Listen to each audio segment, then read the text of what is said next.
O erro de um funcionário da justiça, de um perito e até mesmo do juiz do seu caso podem ser corrigidos através de recursos e de impugnações. Já o erro do seu advogado dificilmente poderá ser consertado. É bem comum ver casos em que o advogado não juntou os documentos que deveria ter juntado, não pediu tudo o que poderia pedir ou que simplesmente não dá notícias do processo para o cliente. Sim, tem um monte de advogados que deixam o cliente no vácuo. Quando você contrata um advogado ruim, para conseguir trocar, não é nada simples. Isso porque não é todo advogado que quer assumir o caso de um outro profissional e também tem um risco grande de você ter um enorme prejuízo com isso. Inclusive, eu já vi casos de pessoas que tiveram que pagar 2 ou até 3 advogados, tudo por terem errado na hora de contratar. E te digo mais, isso tudo acontece até em processos simples, envolvendo horas extras, verbas rescisórias, adicionais. Agora imagina o risco que você corre ao contratar um advogado para um caso complexo,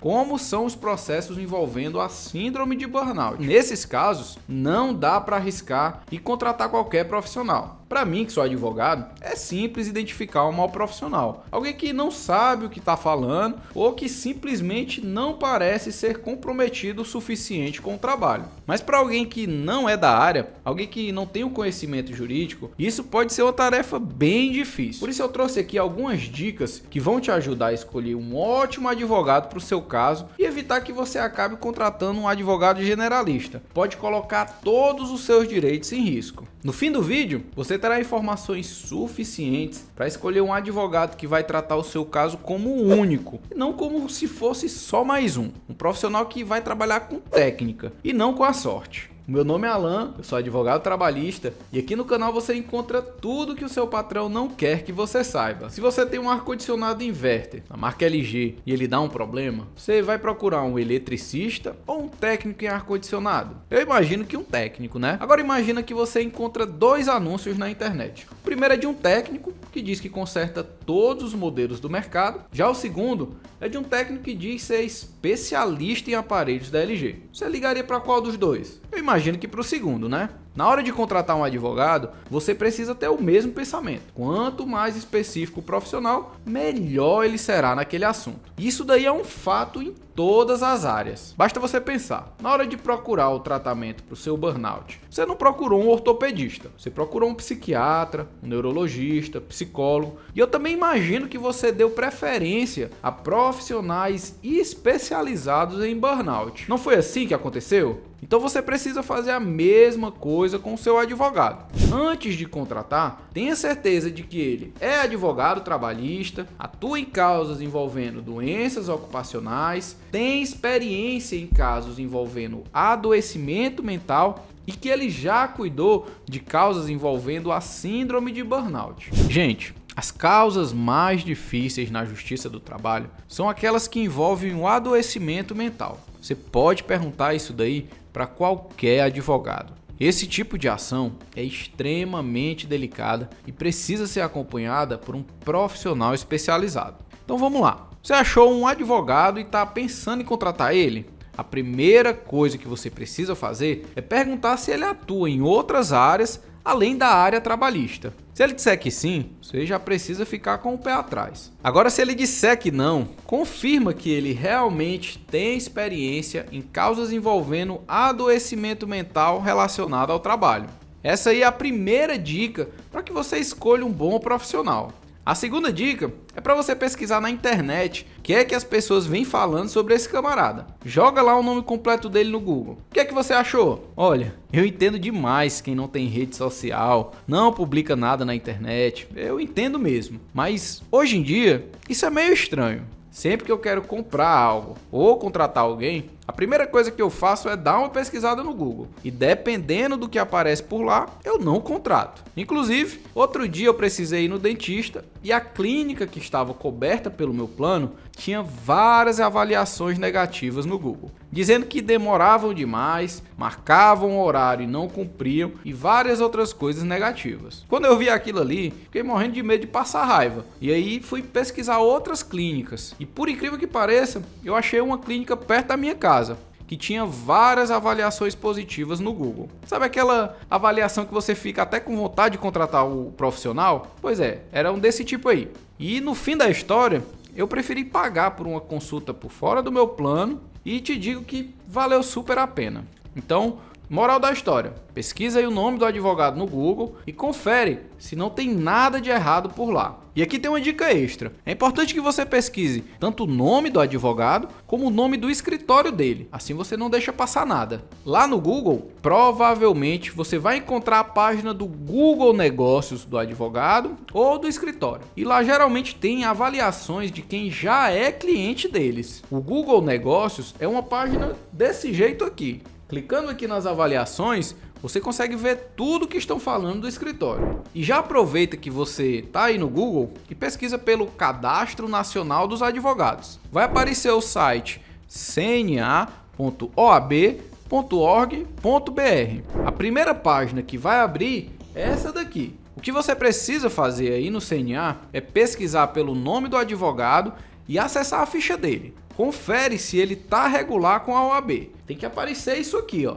Se a situação dele não estiver regular perante a OAB, recomendo que você reavalie contratá-lo. A quarta dica é para você acessar o juizbrasil.com.br e pesquisar pelo nome do advogado. No resultado, vão aparecer algumas publicações no nome dele, mas não vai aparecer todos os processos que ele atua, por conta do sigilo, mas vão aparecer alguns. Dá uma conferida no assunto dos processos em que ele vem atuando e se os resultados são bons. Isso aí vai confirmar se ele realmente atua só na área trabalhista e em quais tipos de ações ele costuma trabalhar. Depois de conferir essas informações iniciais, você já está começando a sentir que talvez valha a pena contratar esse camarada. Mas não vai contratando logo de cara. Não faz isso, pelo amor de Deus. Antes de assinar um contrato com esse camarada que vai te amarrar por uns bons anos, marca primeiro uma consulta. Nessa consulta, você vai confirmar se esse cara realmente sabe do que está falando e também vai te mostrar algo que muita gente ignora: se ele sabe se comunicar.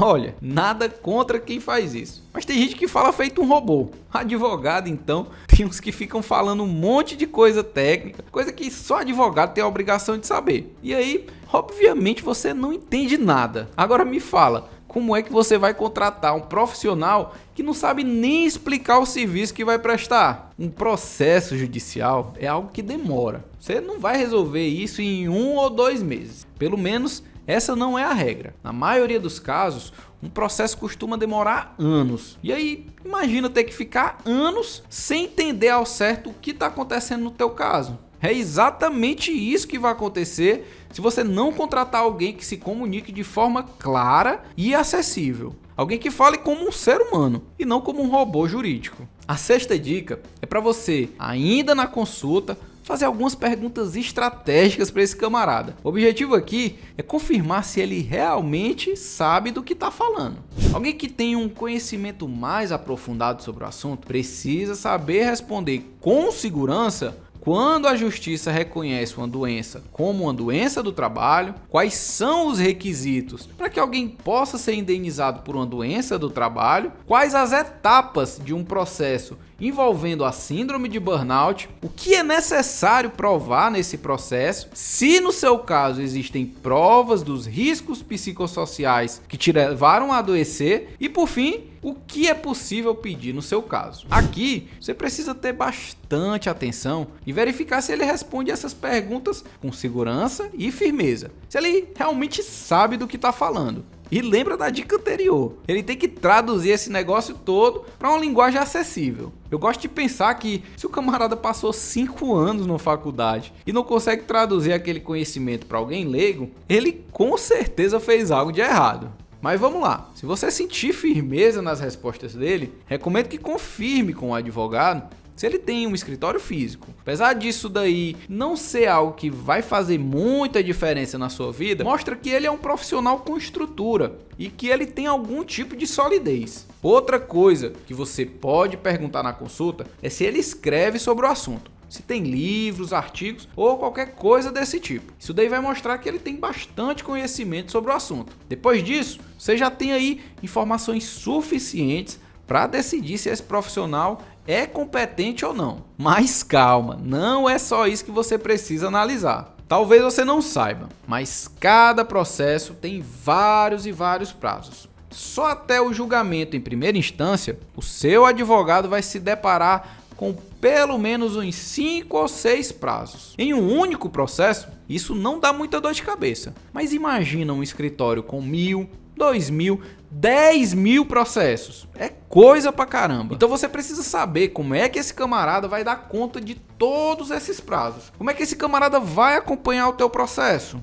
É em uma agenda física? Numa planilha do Excel? Como é que ele vai fazer isso daí? Aqui no escritório, por exemplo, a gente utiliza o melhor e mais completo sistema do mercado, o Astrea. Ele é um gerenciador de processo que capta todas as movimentações dos casos. Tudo isso direto do sistema da Justiça. Através dele, os nossos advogados cadastram as atividades que devem ser feitas em cada um dos processos, as audiências marcadas, todo o trabalho é gerenciado por lá. Alan, mas qual é a diferença disso aí? A diferença é que se o advogado que você está pensando em contratar não tem um sistema de gerenciamento como esse, significa que você está confiando os prazos do seu processo exclusivamente na cabeça desse advogado. Então tem grande chance disso daí dar problema. Não deixe de perguntar para o advogado como é que ele vai acompanhar o seu processo. Outra coisa bem importante que as pessoas costumam esquecer de perguntar é quem é que ficará responsável pelo seu caso. E também como é que será feita a comunicação entre você e o escritório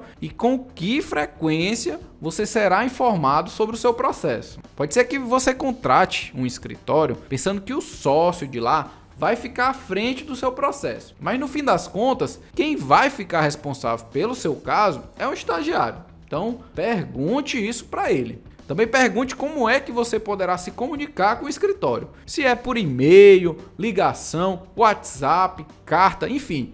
Como é que você vai poder falar com eles? Lembre-se, um processo pode demorar anos. Então, tenha certeza de que você ficará sempre atualizado durante todo o andamento do seu caso. Aqui no escritório, por exemplo, utilizamos como meio principal de comunicação o WhatsApp, o que facilita muito para que os nossos clientes tirem todas as suas dúvidas sobre o processo e fiquem sempre atualizados. Agora presta bem atenção aqui e vamos entrar na parte mais difícil e dolorosa. Você vai precisar perguntar para ele quanto será o serviço e o que é que compõe esse serviço. Não adianta só saber quanto ele cobra. Pergunte também o que será entregue nesse serviço. Se ele vai acompanhar o processo do início ao fim, se terá alguma despesa extra, se tem alguma multa, o que é que acontece se você quiser mudar de advogado. Tire todas as suas dúvidas. É muito importante que isso esteja bem claro para que você não tenha dor de cabeça no futuro. E tem um detalhe que também é muito importante. Os advogados não podem cobrar qualquer valor. Existem limites éticos estabelecidos pelo Código de Ética da OAB, que guiam como deve ser feita essa cobrança.